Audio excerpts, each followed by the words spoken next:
Media के ज़रिए दिखाया जा रहा है कि मुसलमानों को काटने के लिए कीड़ा छोड़ा गया। मीडिया को लगाया इसलिए गया है कि ये मुसलमानों को नुकसान दे, जबकि मुसलमानों से ज़्यादा नॉन मुस्लिम भी इसकी मुखालफत कर रहे हैं। कि जो मुस्लिम पर्सनल लॉ बोर्ड का मौक़िफ़ होगा हम उसी के साथ हैं, उसकी हिमायत करते हैं। नंबर 1 बात, चूँकि मैंने कहा कि 24 के इलेक्शन से पहले ये करा जा रहा है, लेकिन ये बहुत पहले ही दब जाएगा 24। हम तो मुस्लिम पर्सन जो हमारे इस वक्त उलमा की मीटिंग हुई है, इसमें साफ कह दिया गया कि जो मुस्लिम पर्सनल लॉ बोर्ड का मौक़िफ़ होगा हम उसी के साथ रहेंगे। यूनिफॉर्म सिविल कोड को लेकर इस वक्त आप देख रहे हैं कि माहौल काफ़ी गरमाया हुआ है, चाहे उसमें मुस्लिम पर्सनल लॉ बोर्ड हो या अकाली दल हो, सिख गुरुद्वारा दिल्ली प्रबंधक कमेटी हो, और उसके बाद अब शिया उलमा बड़ी कॉन्फ्रेंस हुई है इस पूरे मामले को लेकर देश की राजधानी दिल्ली में। मेरे साथ मौलाना सैफ अब्बास साहब मौजूद हैं। मौलाना, यूनिफॉर्म सिविल कोड पर क्या समझते हैं आप लोग, क्या है यूनिफॉर्म सिविल कोड, और अगर यूनिफॉर्म सिविल कोड मौजूदा हुकूमत लेकर आती है तो उससे क्या होने वाला है? बिस्मिल्लाहिर्रहमानिर्रहीम। देखिए, ऐसा है कि अभी हुकूमत की तरफ से कोई ड्राफ्ट नहीं आया, उन्होंने राय मांगी है, लेकिन हमसे सवाल किया जा रहा है कि भाई अभी आप क्यों मुखालफत करें। मैं ये कह रहा हूँ इसकी अभी ज़रूरत ही नहीं है। हमारे देश के अंदर संविधान है, उसके हिसाब से देशवासी अपनी आस्था के मुताबिक अपनी ज़िंदगी को बसर कर रहे हैं। अब आप अगर कोई नया कानून बना के ला रहे हैं कि हम सबको बराबरी में कर देंगे, तो हमने आपको एग्जाम्पल पेश किया। आज आप पूरे हिंदुस्तान में हेलमेट को लागू नहीं कर पाए। हेलमेट न किसी की आस्था से रिलेटेड है न किसी के धर्म से, लेकिन नहीं, क्यों? किसी कम्युनिटी को आपने इससे अलग कर दिया।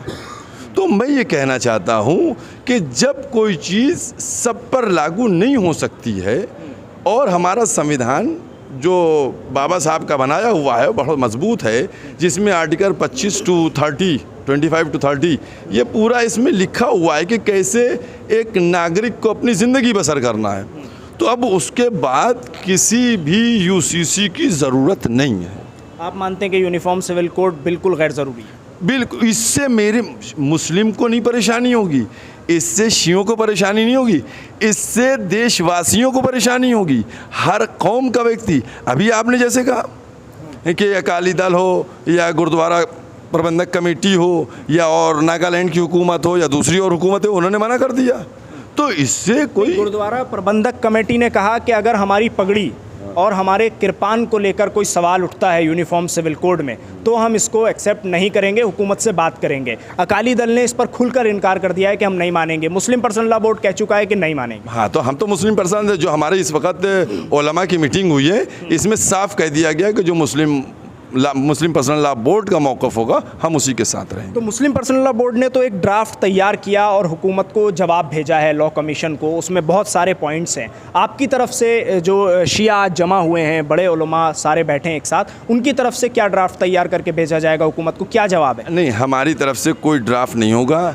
हमने जो अपना पारित की हैं 5 नुकात जो करारदाद मंजूरी, उसमें एक लाइन में ये लिख दिया है कि जो मुस्लिम पर्सनल लॉ बोर्ड का मौक़िफ़ होगा हम उसी के साथ हैं, उसकी हिमायत करते हैं। नंबर 1 बात। उसके बाद नीचे 3 लाइनों में हमने उसको ये डिटेल दे दी है कि इसकी कोई ज़रूरत नहीं है। लेकिन अभी आपके सामने इतने उलमा मौजूद रहे हैं, इन्होंने यही बात कही है कि हम उस मुस्लिम पर्सनल लॉ मौक़िफ़ की बात करेंगे, अभी इसको और करेंगे। ये तो बहुत ही शॉर्ट पीरियड में लिया गया था नोटिस कि जिसमें मीटिंग बुलाई गई थी।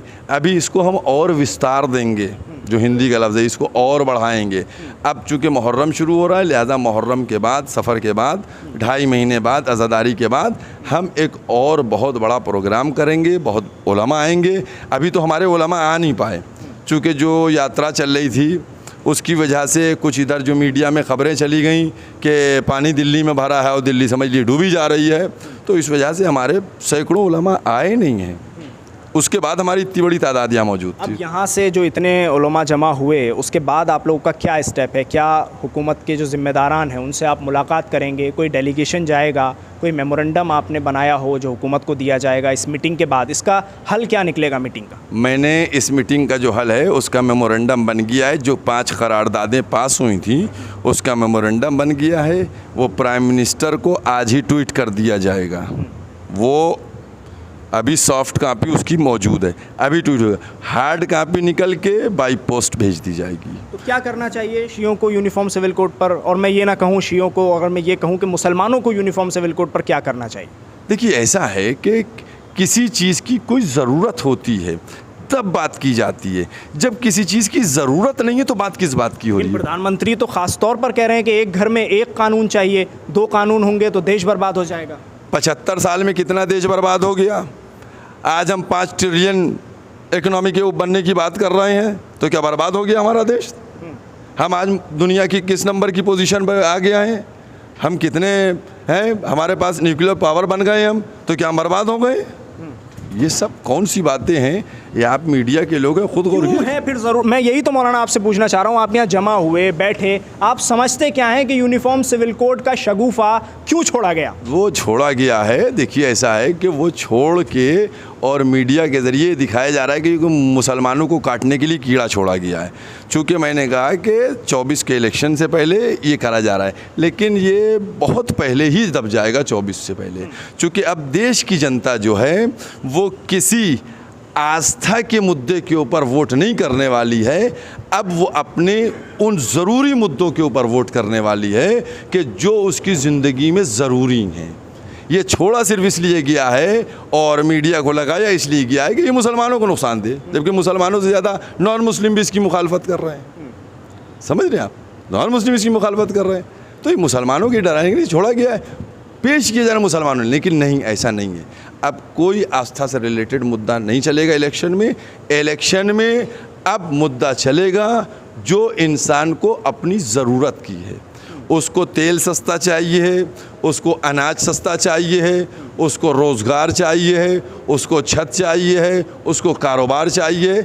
अब उसके ऊपर चलेगा, चूँकि अब आवाम बहुत, जनता देश की बहुत समझदार हो गई। शुक्रिया, धन्यवाद बातचीत करने के लिए। मौलाना सैफ अब्बास मेरे साथ इस वक्त मौजूद थे। उन्होंने साफ तौर पर कहा कि आस्था की बुनियाद पर और ख़ास तौर से जो छलावा भावनाओं को लेकर दिखाया जाता है और भावनाएं आहत हो गई ऐसा कहकर चुनाव जीतने की एक पूरी कोशिश की जाती है, पूरा प्रकरण तैयार किया जाता है। अब ऐसा नहीं होगा। और सीधे तौर पर कहना है कि यूनिफॉर्म सिविल कोड जैसे मामलों पर जिस तरह से मुस्लिम पर्सनल लॉ बोर्ड ने अपनी राय रखी है, उसी तरह शिया उलमा भी, जो अभी बड़ी कॉन्फ्रेंस हुई है, वो सैकड़ों की संख्या में शिया उलमा यहाँ जमा हुए हैं, सबका यही कहना है कि हम मुस्लिम पर्सनल लॉ बोर्ड के मौक़िफ़ के खुले तौर पर साथ हैं, जैसा इस पूरे मामले में मुस्लिम पर्सनल लॉ बोर्ड करता है। तो अब देखते हैं कि आगे क्या कुछ होने वाला है। दिल्ली से INN चैनल के लिए साहिल नकवी।